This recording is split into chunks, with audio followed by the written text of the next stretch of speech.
안녕하세요. 백두산 금융연구소의 백두산입니다. 2월 11일 금요일 아침 9시 43분입니다. 아침에 강아지 얼굴이 나오고 있는데 이 이야기는 제가 이제 늦잠 자서 못 씻었다는 이야기입니다. 오늘 아침 늦잠도 잔데다가 중간에 녹화하다 NG가 좀 나가지고 시간이 좀 많이 지체됐네요. 얼렁 진행하도록 하겠습니다. 어제 밤 같은 경우는 여러분들도 다 아시다시피 물가지표가 급등을 해서 시장이 난리가 났었습니다.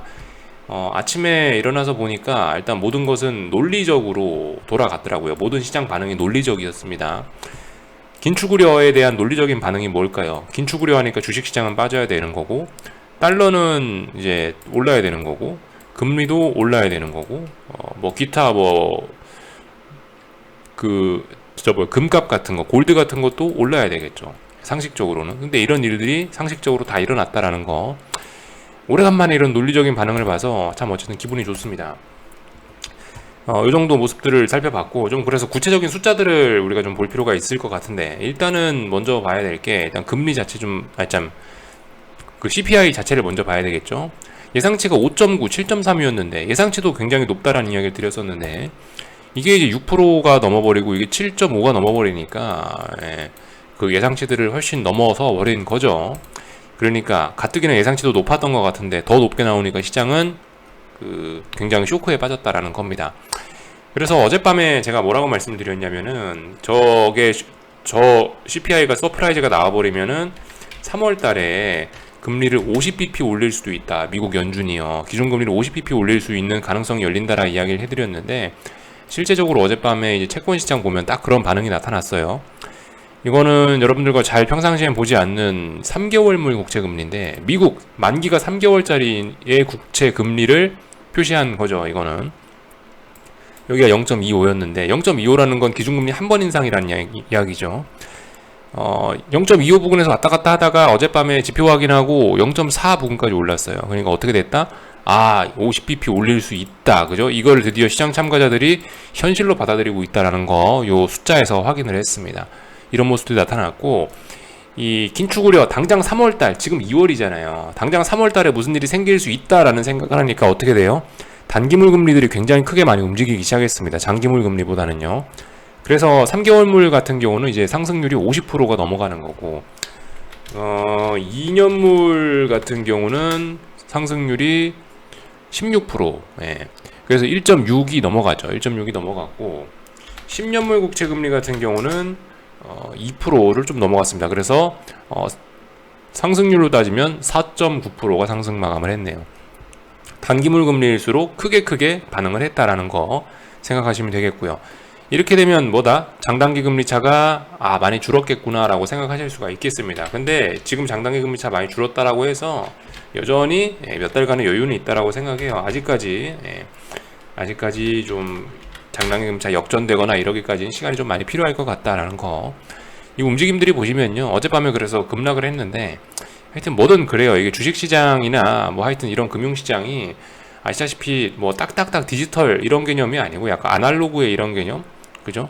제가 늘 말씀드리다시피 어떤 변곡에는 2, 3거래일 정도의 확인이 필요하다 이런 이야기 드리잖아요. 또 봄, 여름, 가을, 겨울 이런 표현들 제가 말씀을 드리잖아요. 봄에서 바로 여름으로 가지 않죠. 봄에서 바로 가을이나 바로 겨울로 가는 게 아니잖아요. 봄에서 어느 정도 그 중간 과정을 거치고 꼭 여름이란 단계를 거쳐야 가을로 가고 겨울로 가고 그런 거죠. 약간 이제 이런 개념으로 보시면 좋은데, 그래서 아무튼 얘 같은 경우도 지금 일단 최근에 움직임이 좀 많이 좀 급격하긴 하죠. 지금 이 기세를 보면 며칠 안으로 장단기 금리 차가 역전될 것 같긴 하지만 그럴 것 같지는 않고 몇 달 정도 걸리긴 할 겁니다, 분명히. 그래서 어쨌든 이렇게 너무 빠르면은 속도 조절을 하고 너무 빠르면 속도 조절을 하고 이런 식으로 움직이는 게 금융시장이기 때문에 아무튼 어젯밤에 쇼크가 분명히 크긴 컸어요. 그러니까 어젯밤 쇼크에 대한 급격한 움직임에 대한 속도 조절이나 이런 것도 좀 나올 수도 있겠죠. 그러니까 아무튼 그 모든 일들이 너무나 급격하게 서프라이즈하게 진행되지만은 않는다. 세상 일이 좀 천천히 진행될 수도 있다. 이런 관점으로 좀 말씀을 좀 드리고 싶고요. 그래서 어젯밤에 이제 금리들은 다 살펴봤고, 주식시장하고 이런 것들 좀 살펴보자고요. 일단 이게 나스닥 30분 봉인데요. 여기는 장대음봉 떨어진 게 뭐냐면 이게 이제 지표 발표된 직후. 여기는 장대음봉이 지표 발표된 직후 나온 거고요. 그러니까 이게 뭐예요? 밤 10시 반이니까 밤 10시 반에 이 장대음봉이 나온 거니까 개장 전에 이미 급락을 했었다라는 거죠.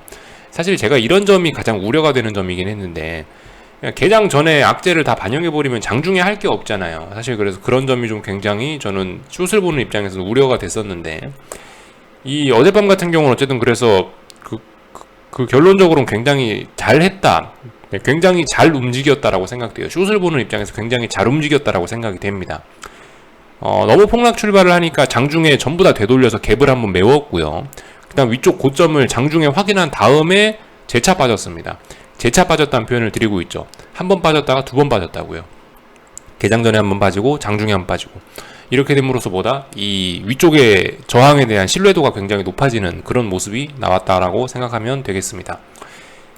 그래서 뭐 여기선 잘 안 보일 수 있지만 그 현물지수 같은 걸로 이렇게 확인을 하면요, 이렇더라고요. 긴 윗꼬리를 달면서 저항을 강하게 확인했죠. 저항을 확인하고 내려왔기 때문에, 더군다나 이 갭 하락, 이 굉장히 강한 갭 하락을 여기 띄워있는 이 갭을 다 메워주면서 지금 내려왔기 때문에 굉장히 어쨌든 움직임이 좀 안정적으로 좀 됐다, 뭐 이런 식으로 표현을 드릴 수 있을 것 같아요. 하여튼 그래서 뭐 잘 빠졌다, 정말 뭐 정석적으로 잘 움직여준 것 같다 라는 생각이 들고요. S&P도 그렇죠. S&P 같은 경우도 어젯밤에 갭 하락이 심한 편이었는데 위쪽으로 갭 메워주면서 다시 빠졌기 때문에 얘도 저항 확인했죠. 여기서 이제 우리가 봐야 될 점은 뭐다?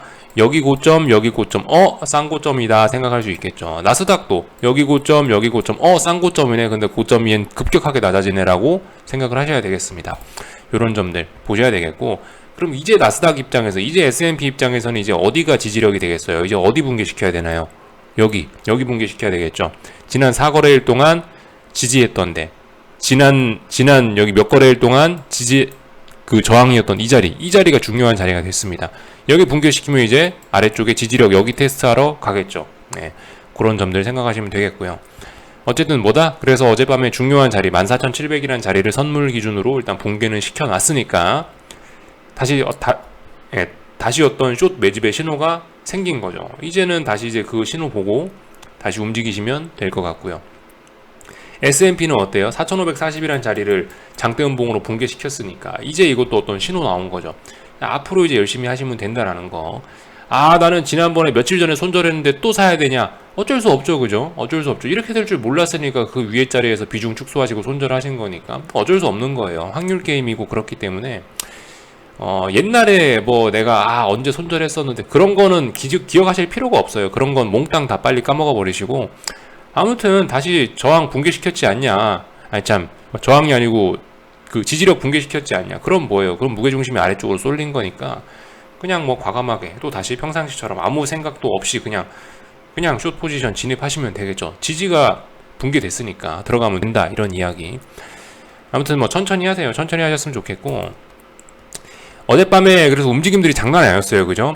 아래로 2%, 위로 2%, 다시 아래로 2%. 네. 단타 치시는 분들, 잘하시는 분들은 정말 위로 뽕을 뽑아먹고 아래로 뽕을 뽑아먹고 아주 위아래로 다 빨아먹을 수도 있었을 텐데, 근데 아무튼 이런 그 주식시장에서 이런 매매라는 게 분명히 실력도 있지만 거기에 더해서 운이란 요소도 분명히 좀 포함이 되기 때문에, 아무튼 오늘 그러니까 어젯밤에 위아래로 다 뽕을 어젯밤에 위아래로 다 빨아드신 그런 분들 같은 경우는 일단 굉장히 축하드린다는 말씀을 드리고 싶지만, 그 한편으로 이게 잘못됐었으면 위아래로 다 까일 수도 있었다라는 생각도 하긴 해야 됩니다. 어제 잘 드신 분들도 물론 계셨겠지만 대부분은 위아래로 다 털렸을 거란 말이죠. 어설프게 단타하다가. 그런 분들은 뉴스에 안 나와요. 그런 분들은 이야기도 안 하고 집에서 조용히 있으니까 우린 그런 분들이 있었는지 몰라요. 다만 이제 위아래로 다 드신 분들은 신나서 이제 나 어제 위아래로 다 먹었어라고 이야기를 하겠죠. 그러니까 이제 우리 눈에는 이제 그런 분들만 보이는데, 이게 아무튼 정말 맨정신을 가지고는 이거 수익 내기가 쉽지가 않다라는 거 단타 쳐가지고요. 그죠? 하여튼 그래서 좀 그런 어려움을 좀 말씀을 좀 드리고 싶고, 하여튼 그 내가 영화의 주인공 같이 그렇게 내가 하는 일마다 잘 되고 그런 게 여러분들 흔치는 않습니다. 내가 슬픈 영화의 주인공일 가능성이 일반적으로는 좀 더 많긴 하거든요. 그러니까 어쨌든 이 너무 지나친 자신감이나 뭐 너무 잦은 매매 이런 건 어쨌든 좀 위험할 수 있다. 이런 이야기를 좀 드리고 싶어요. 하여튼 그래서 이게 한쪽만 보면은 싸대기를 맞더라도 한쪽만 맞거든요. 근데 위아래로 다 보면 위아래로 다 싸대기를 양싸대기를 맞을 수도 있으니까 어쨌든 좀 기왕이면 전 한쪽만 보셨으면 좋겠다.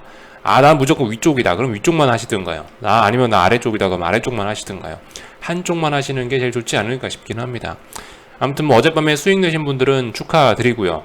그리고 어젯밤에 땡 하자마자 지표 발표 되자마자 와, 지표 쇼크 나왔네. 지표는 서프라이즈가 나온 거죠. 지표 서프라이즈 나오니까 어닝 그 긴축 우려 나오겠네. 당연히 그럼 이런 자리에서 지표가 그렇게 나왔으니까 숏 사야지. 그러신 분들도 굉장히 잘하신 분들이에요. 그래서 아무튼간 뭐 어젯밤에 잘하신 분들은 축하드리고 잘 못하신 분들 괜찮아요. 다음에 뭐 또 잘할 수 있겠죠. 아무튼 뭐 중요한 거는 어젯밤에 그래서 중요한 저항 붕괴시켰다라는 거. 14,700을 재차 붕괴시켰습니다. 그죠? 예. 붕괴시켰으니까 이제 앞으로 뭐 잘하면 된다. 그죠? 이런 이야기 지난번에 드렸던 이야기니까 뭐 더 이상 하지는 않을 거고요. 요 정도 보면은 일단은 다 이야기를 했죠. 예.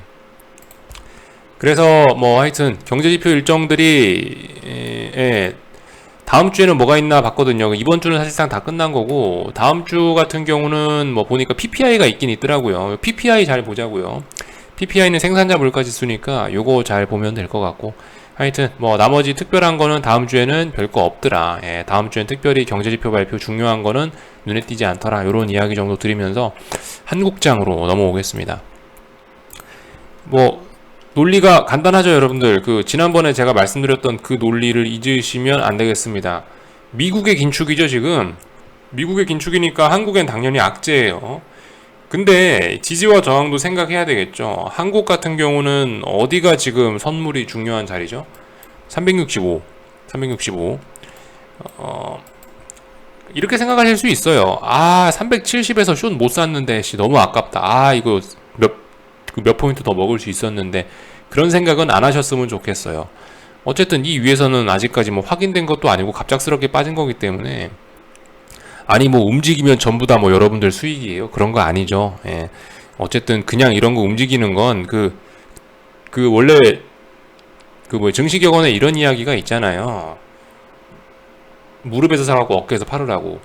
그러니까 무릎 아래하고 어깨 위는 원래 그냥 갖다 버리는 구간입니다. 그거는 저도 못 먹는 구간이에요. 그러니까 그런 거 뗀다라고 생각하시고요. 어제 370에 샀었어야 되는데 그런 생각은 하지도 마시라고요. 아무튼간 중요한 건 일단 뭐 오늘 못 따라가신 분들도 계실 수 있어요. 괜찮아요. 예. 지금 중요한 저항이 어디냐? 365잖아요. 왜냐하면 365일선 4거래일 동안 어딘가 저항을 만들어 놓은 중요한 자리니까 아직 365 붕괴됐냐고요. 아직 안 됐죠. 예. 그러니까 코스피는 무슨 일이 생길 거면 365가 붕괴가 돼야 무슨 일이 생길 거 아니에요. 아직까지는 뭐 370, 365 요 구간 안에서 놀고 있다라고 생각하시면 돼요. 365의 지지력이 만만치 않아요, 지금. 그렇기 때문에 아직까지는 뭐 애매한 구간이다라는 생각이 좀 들고요. 가장 안전한 건 이제 365 재차 붕괴됐을 때 숏을 따라 들어가는 게 가장 좋지 않을까 싶고요. 아니면은 이제 뭐 글쎄요, 혹시나 뭐 다시 반등이 올라가고 여기서 다시 반등이 올라와서 370 부근에서 뭐 시장이 또다시 저항을 만든다. 그러면 저항 만들어지면 370 부근에서 들어가시든가. 어쨌든 지금 이 구간은 또 애매한 구간이라고 생각합니다. 뭐 자신이 있어서 나는 이번에 무조건 365 다이렉트로 붕괴시킨다라 생각하시는 분들은 추격하시는 건데 전 솔직히 다이렉트로 붕괴할지 안 할지는 잘 모르겠고요.